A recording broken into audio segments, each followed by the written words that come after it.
चुनाव आयोग आज जम्मू कश्मीर में चुनाव की तारीखों की घोषणा कर सकता है। इस पर बात करने के लिए हमारे साथ बीजेपी के वरिष्ठ नेता पूर्व उप मुख्यमंत्री कविंदर जी हैं। कविंदर जी, आप शुरू से ही ये कई बार कहते रहे हैं कि यहाँ पर जो है पीपल्स रिप्रेजेंटेशन होनी चाहिए। आज 3 बजे के आसपास चुनाव आयोग की प्रेस कॉन्फ्रेंस है।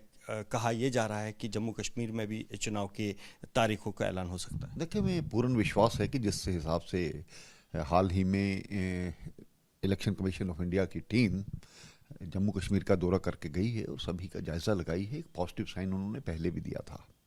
डिलिमिटेशन का जो प्रोसेस है वो कंप्लीट हो चुका है। तो माननीय प्रधानमंत्री जी, माननीय गृह मंत्री जी संसद के पटल पर भी कह चुके हैं और माननीय सुप्रीम कोर्ट का भी इस तरह का जो वर्डिक्ट आया था। तो उम्मीद, आशा ही नहीं पूर्ण विश्वास है कि आज इलेक्शन डिक्लेयर होंगे और जल्द जम्मू कश्मीर में एक लोकतांत्रिक व्यवस्था और सरकार बनेगी। कितना तैयार है बीजेपी, क्योंकि अभी आप हाल ही में लोकसभा चुनाव संपन्न कराकर हटे हैं, कितनी तैयारी कितनी? देखिए, हमने पिछली बार केवल समझो 2 लोकसभा पर हम लड़े, 36 सीटें थी उसमें और 29 पर हमने जीती है। तो और मेहनत करने की जरूरत है। हमें विश्वास है कि हम जो इस बार कश्मीर से भी अपने उम्मीदवार उतारेंगे, सरकार बनाने की स्थिति में हम आए, इस प्रकार की भारतीय जनता पार्टी की कोशिश है। पहले से ही लोगों के बीच में हम रहते हैं। जो हमारा एक संगठन का ढांचा है, बूथ स्तर से लेकर के शक्ति केंद्र या ऊपर तक मंडल और जिला तक, वो सभी चीज़ें बन चुकी हैं। मुझे उम्मीद है कि उसमें भारतीय जनता पार्टी सबसे बड़ी पार्टी उभर करके सामने आएगी। कविंदर जी, एक घटनाक्रम हाल में ही हुआ है कि चाहे वो अल्ताफ बुखारी वाली पार्टी है या सज्जाद लोन वाली, नेता जो है वो छोड़कर दूसरे दलों में जा रहे हैं। आपको लगता है कि ऐसे 2 पार्टियों का टूटना कहीं ना कहीं आपको फायदा देगा? देखिए, जहाँ तक कश्मीर की पार्टियों का सवाल है, हमने ये देखा है नेशनल कॉन्फ्रेंस और पीडीपी के जो 2 पूर्व मुख्यमंत्री थे उनको भी हरा। लोगों की एक माइंडसेट चेंज हुआ है। इसी प्रकार से लोग एक नया बदलाव चाहते हैं। तो इस इलेक्शन में वो हमें देखने को मिलेगा, इस प्रकार की उम्मीद करनी चाहिए।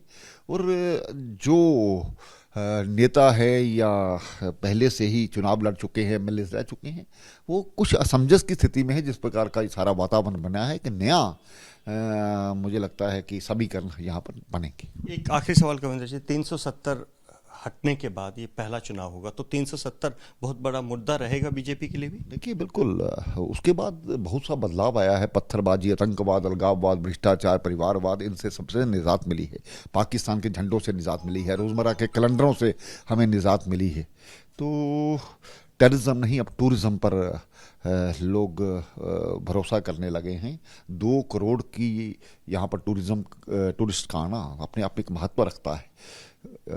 शिक्षा के क्षेत्र में आईआईएम, आईआईटी, ये अपना एम्स तो बना ही है। इसके अलावा मेडिकल कॉलेजेस और इंफ्रास्ट्रक्चर डेवलपमेंट में जो आपने देखा, ट्रेन पहुंच गई 4 घंटे में श्रीनगर जाना, ये सब चीज़ें बड़ी पॉजिटिव हैं।